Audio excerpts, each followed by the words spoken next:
Sir ఇక ఇంతకు ముందు గొడవ అయింది కదా సార్. గొడవ అయితే ఇక గొడవల కలెక్టర్ కొట్టిందని మాకు తెలియదు సార్. కలెక్టర్ వస్తే ఇక 10 మంది కలెక్టర్ తొలుకొని వస్తారు కదా సార్. ఇక మాకు తెలియదు ఆ గొడవ అయిందని. మధ్యాహ్నం గొడవ అయితే సాయంత్రం 1 గంటకు వచ్చి పట్టుకుపోయిండు. పట్టుకుపోయి జైళ్ళకు ఉన్నోళ్ళు లేనోళ్ళకు అందరికి తీసుకుపోయి వేసుకుపోయిండు. ఇక ఉన్నోళ్ళు ఏమో గుట్టను ఎక్కడ చుట్టాలకు ఏం తిండి లేకుండా ఎక్కడో పారిపోయాడు. పారిపోతే ఇక మేము 6-7 ఎకరాల పొలాలు వేసినాము. మిషన్ తీసుకొచ్చి కోపియాలంటే కూడా ఎవరు మనుషులు లేరు, ఇంట్లో చూడాలంటే కూడా లేరు. చిన్న పాపలు ఇంట్లో ఉన్నోళ్ళు ఆడవాళ్ళకి జ్వరం వస్తే కూడా తొలకపోయట్లేరు.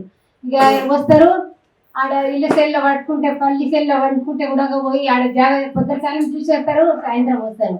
మళ్ళీ తండకు వస్తే తండకు వచ్చేస్తారు. రేవంత్ రెడ్డి సార్కి బొంబాయికి వెళ్ళి మేము లేబర్ పని చేస్తాం. బొంబాయికి వెళ్ళి నెల రోజుల వరకు మేము పని పోకుండా అందరికీ ఒక 3 తండోళ్లకు ఊరోళ్లకు జమ చేసుకొని వచ్చి నెల రోజులు ఇక్కడ తిరిగి మళ్ళీ ఓటు వేపిస్తే రేవంత్ రెడ్డి సార్ ఏం పెట్టిండంటే మాకు కష్టపడకుండా మంచిగా తినుండ్రి బిడ్డలారా అని మంచి పని మంచి పేరు తెప్పిస్తున్నాడు. ఎందుకంటే పేదలకు చంపి పేదల భూమి తీసుకుంటే నాకు మంచమవుతుందని. అంతేకాదు తిరుపతి రెడ్డి సార్కి ఏముంది, తిరుపతి రెడ్డి సార్ ఎమ్మెల్యేనా సీఎమా? ఆయన వచ్చి కూడా దుద్దెలో వచ్చి గొడవ అయిన మనక రోడ్డు 14వ తారీఖు వచ్చి తిరుపతి రెడ్డి రేవంత్ రెడ్డి తమ్ముడు అన్న దుద్దెల్లో వచ్చిండు. దుద్దెలకు వచ్చి మళ్ళీ అప్పుడు గొడవ అయిందంటే మనకంతా జైల్లోకి పోయిందంటే తిరుపతి రెడ్డి వచ్చి మళ్ళీ మీటింగ్ పెట్టిండు. మీటింగ్ ఇచ్చి మళ్ళీ మీటింగ్ అయిన గొడవ కాక ముందు ఏమో పొలపల్లిలో అయింది. పొలపల్లిలో పోయి మళ్ళీ అక్కడికి వెళ్ళి అందరికి బెదిరిపించిండు. బెదిరిపించి అక్కడ తోలుకపోయి మళ్ళీ ఇప్పుడు మా బతుకుతారు, మేము బతుకుతాం, మేము భూమి ఇవ్వము, భూమి క్యాన్సల్ అయిందని అది ఈసారి వచ్చి అమ్మ మీరు బెదరకండి, మీరు మంచిగా తినుండ్రి, మంచిగా ఉండుండని సార్ వచ్చి ధైర్యం చెప్పిపోతే రోజుకి ఒక్కరు వస్తారు. రోజుకి ఒకరు వచ్చి ఒక గుట్టకు ఒక తండకు తిరిగితే మేము 2-3 లక్షలు 3-3 లక్షలు లాగొడి పెట్టి మేము పంట పండిస్తే మా భూమిలో వచ్చే మాకు ఇంతగానో ధైర్యం చెప్తున్నాడంటే రేవంత్ రెడ్డి సార్ దేవుడు. ఆయన మనిషిగాడు దేవుడు ఉన్నాడు. ఆయనకు మా తండకు వచ్చి మా ఊరికి వచ్చి ఎప్పుడైనా ఎలక్షన్ అయితే గుణంగా వచ్చిండా? 11 నెలలు అవుతుంది. రేవంత్ రెడ్డి సార్ ఒక్కనాడైనా ముఖం ఎట్లుందో అమ్మా మీకు కంపెనీ తీసుకుంటున్నాము, మా నాయనలు మీకు వచ్చి ఇచ్చిపోయిండ్రు, మీకు సంపించిన భూమి కాదు అంటే గవర్నమెంట్ భూమి అంటే ఇంద్రమ్మ ఎక్కడ వచ్చి ఇచ్చిపోయింది. మాకు పట్ట భూమి లేదే మాకు లోన్ ఇస్తున్నారా? పట్ట భూమి లేదే మాకు పంట చేసుకొని తింటున్నామా? ఎన్నో లక్షలు పెట్టి డేసీబీ వేయించి బోర్లు వేయించి బావి తోపించి మేము సాగు చేపించుకొని మా భూమిలో మేము తింటే సార్ నీకెందుకు ఇంత కడుపు నొప్పి? నీకు కూడా పొట్ట మీద ఇంత 6 మంది అన్నదమ్ములు ఉన్నారు, ఒక బిడ్డ ఉంది, బిడ్డకు ఇంత మంచిగా కాపాడుకుంటున్నావు కదా, అట్లా మా భూమికి మేము కాపాడుకొని మేము బతుకుతున్నాం అంటే నీకెందుకు ఇంత బాధ సార్? మంచిగా ఉండు, మా భూమి శుద్ధికి రాకు. అక్కడ ఉంది కదా 6,000 ఎకరాల భూమి ఉంది వికారాబాద్ ఒక్క గురునాథరెడ్డి సార్ చెప్పిండు. మళ్ళీ అక్కడ నారాయణపేట దొరకబాదక ఉంది, అక్కడ అంతా ఇడిచిపెట్టి పేదల భూమికి ఎందుకు వస్తున్నావు సార్? కొట్టిండ్రు అని ఒకటే అందరికి తీసుకుపోయి జైల్లో వేస్తున్నావు సార్. కొత్త సానం పని చేసి లేబర్ పని కోసికి మా తమ్ముడు వచ్చి ఇంట్లో వండుకుంటే పులసిరిండని నిద్రలని తీసుకుపోయి దాంట్లో వేస్తున్నావు. నువ్వు తాగి వచ్చి ఆడల మీద పోలీసులను తోలిస్తున్నావు.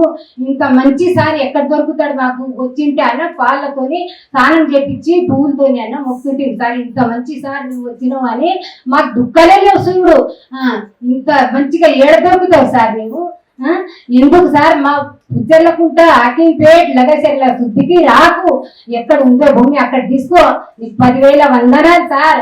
ఇంత మంచిగా చెప్తున్నాము, మేము సావనికి అన్న సిద్ధము, సంపనికి అన్న సిద్ధము. సరే నువ్వు వచ్చి మాకు సంపుతా అంటే కూడా సరే, ఎప్పుడన్నా సచ్చేదే. నువ్వేం 100 ఏళ్ళు బతకవు, మేమేం 100 ఏళ్ళు బతకము. అందరం భూమి తల్లిలో పోయేటోళ్ళమే. అమ్మ మా అమ్మ అయితే ఇంకో అమ్మ మా భూమి తల్లే. ఇంత లాక్డౌన్ పడితే 4 రోజులకు వచ్చినాము. మేము ఎక్కడ వచ్చినాము? మా ఊరికి మా భూమి దగ్గర. ఎందుకు వచ్చినాము? ఆ దేశంలో కరోనా వచ్చి మనుషులు చచ్చితే లేబర్ పని దొరకక ఏం తినాలి అని అంటే భూమి తల్లిలో వచ్చి 3 ఏళ్ళు కష్టం చేసుకొని మా భూమి తల్లిలో అన్నం వండినలో కాయ వేసుకొని కాయగూరలు వేసుకొని మేము బతికినాము. కోసికి అందరికి వాళ్ళంటే పొద్దుగాల 9కి తెచ్చి 10 గంటలకు బంద్ చేసిండ్రు. అప్పుడు నువ్వు తెచ్చినావా సార్? మాకు బియ్యం గిట్ట ఇచ్చినావా? వెళ్ళవు కదా. నీ జాగాలో నువ్వు కూర్చున్నావు, మా బతుకుతారు, మేము బతికినాము అంతే. దానికంటే ఎక్కువ ఏం లేదు సార్. జనాలు అంటే నీకు చీప్గా కొట్టుండొచ్చు, కానీ మేము భూతల్లికి కష్టం చేసి బతికిన వాళ్ళం. మేము చదువుకునేటోళ్ళం గాము, వచ్చేటోళ్ళము. నువ్వు చదువుకున్నావని నీకు మాటలు వస్తుండొచ్చు, నువ్వు అందరితోనే దౌర్జన్యం చేసుకొని భూమి చూసుకొని కంపెనీ వేసుకొని నువ్వు జాబ్ ఎవరికి ఇస్తావు వాళ్ళకి ఇచ్చే. మా తండలో ఈ స్కూల్ లేకున్నా కానీ మేము కష్టం చేసి బతికేస్తున్నాం. మాకు కాలేజీ వద్దు, మాకు ఈ స్కూల్ వద్దు, నీ కంపెనీ వద్దు, నీ ఉద్యోగాలు వద్దు, మీ వద్దు సార్. సార్ మళ్ళీ ఇంకోసారి రా, ఓటు వేయండి రమ్మంటే ఓటు వేసేస్తాము, కానీ మా భూమికి అయితే రాకు. మళ్ళీ గెలిపిస్తాము, నీకే గెలిపిస్తాము. అదేం నువ్వు బాధపడకు, కానీ మా భూమి జోలికి రావు. మేము కష్టం చేసి మేము బతికేస్తాము. రాకు ఇక మాకే చాలు. వాళ్ళు నేర్పితే అంటుంటారు, వీళ్ళు నేర్పితే అంటున్నారు. సగం మంది వచ్చి వాళ్ళు నేర్పితే వీళ్ళు సంతకాలు ఇస్తారు అంటే ఆ సార్ వస్తాడు ఒక 5 ఏళ్ళు, ఈ సార్ వస్తాడు ఒక 5 ఏళ్ళు, ఆ సార్ వస్తాడు 5 ఏళ్ళు. కానీ మా పిల్లలతో మా ముత్తలు అట్లా బతికిండ్రా? సార్ వాళ్ళు వస్తే మాకు నేర్పితే బతికిండ్రా? ఏం లేదు. మా భూమి తల్లి మాకు ధైర్యం ఇచ్చింది. మేము పంట వంటిస్తున్నాము, మేము వేస్తున్నాము, కష్టం చేస్తున్నాము, బతుకుతున్నాము. మేము సర్దానికి పోలేము. అయ్యో ఎండాకాలంలో పని లేకుంటే, బోర్ లేకుంటే, వాన దేవుడు లేకుంటే వీళ్ళు ఎవరి పని చేసి వస్తాము, లాభానికి పెట్టుకుంటాము, మంచిగా బతుకుతాము.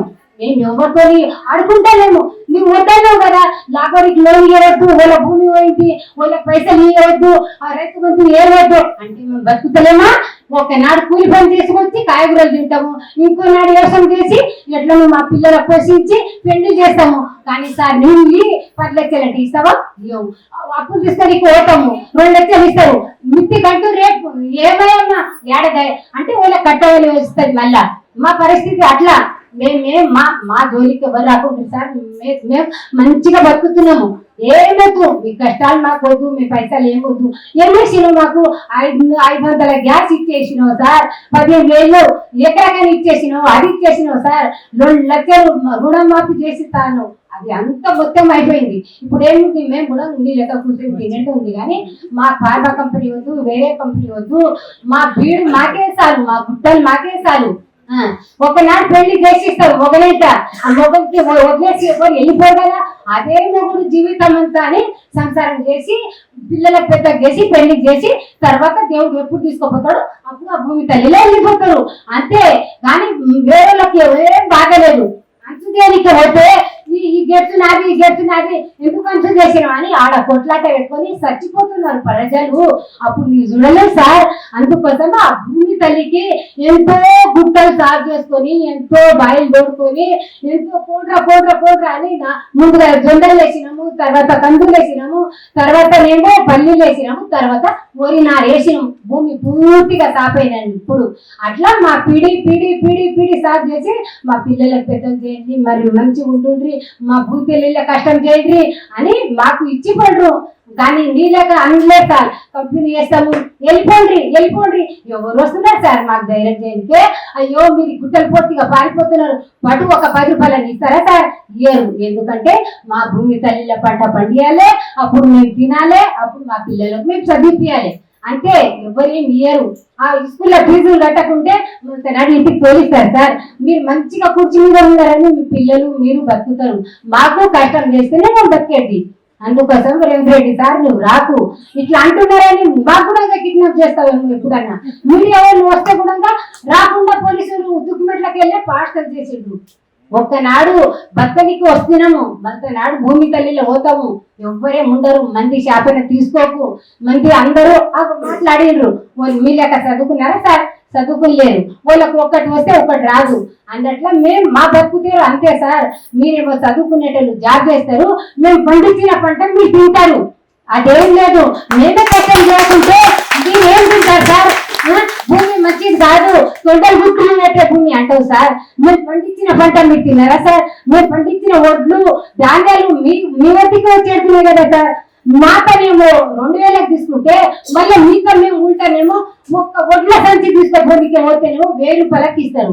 మాతనేమో 2,000కు క్వింటల్ తీసుకుంటారు సార్. అది ఎక్కడన్నాయి సార్? మేము కష్టం చేసేటోళ్ళమేమో లాస్ట్కి, మీ చదువుకునేటోళ్ళేమో పైనకా. దేవుడు అందరికి 2 కళ్ళు, 2 కాళ్ళు, 2 చేతులు ఇచ్చిండ్రు సార్. అన్యాయం ఎప్పుడు చేయవద్దు. అంతా సరిగా నడవాలి, సరిగా బతకాలి అని. అదే సార్ ఇలా మా దగ్గర వచ్చి ధైర్యం చెప్పకుంటే ఇంకా ఈ ఆడలు కూడా లేకుండా గుట్టల పొట్టిగా బారిపోతున్నాం. ఎందుకంటే ఇప్పుడు చిన్న పాప నా బిడ్డ కూడా కానిస్టేబుల్ కోచింగ్కి వెళ్ళిపోయింది. అమ్మ నీ పాపని పెట్టుకోమని, ఈ పాపకు తీసుకొని నేను గుట్టకు వెళ్ళేటలకు నాకు ఒకటే కిడ్నీ, పోయేటలకు నాకు దమ్ము వచ్చేస్తుంది. ఉన్నోళ్ళు అందరు పారిపోతే అయ్యో ఎక్కడ వచ్చి పట్టుకుపోతారు. మాదే భూమి, మాదే పంట, మాదే అంతా, మాకే మళ్ళీ వేరొకని భయం అంటే ఇదేం సార్ ఇది? అట్లా చేయకు. మంచిగా నీవు కూడా మంచిగా ఉండు. నీ కూడా మళ్ళీ వచ్చేటప్పుడు ఓట్లు వేస్తావు కానీ మా భూమి శుద్ధికి రాకు. ఏ కంపెనీ వేయకు, నువ్వు కాలేజీ కట్టకు, కంపెనీ కట్టకు. మా పిడి వెళ్ళిపోయింది, మాకు ఇసుకులే అవసరం లేదు. మంచిగా ఉండు సార్. ఇక మాకు వద్దు కాలేజ్ గిట్ట వద్దు, కంపెనీ వద్దు. ఎక్కడ లేని భూమి ఉందో అక్కడ మహారాష్ట్ర ఉంటే వెళ్ళిపో, లేకుంటే ఆంధ్ర ఉంటే వెళ్ళిపో. తెలంగాణలో అయితే మాకు ఈ కంపెనీ వద్దు, మేము బతికేది బతుకుతాం.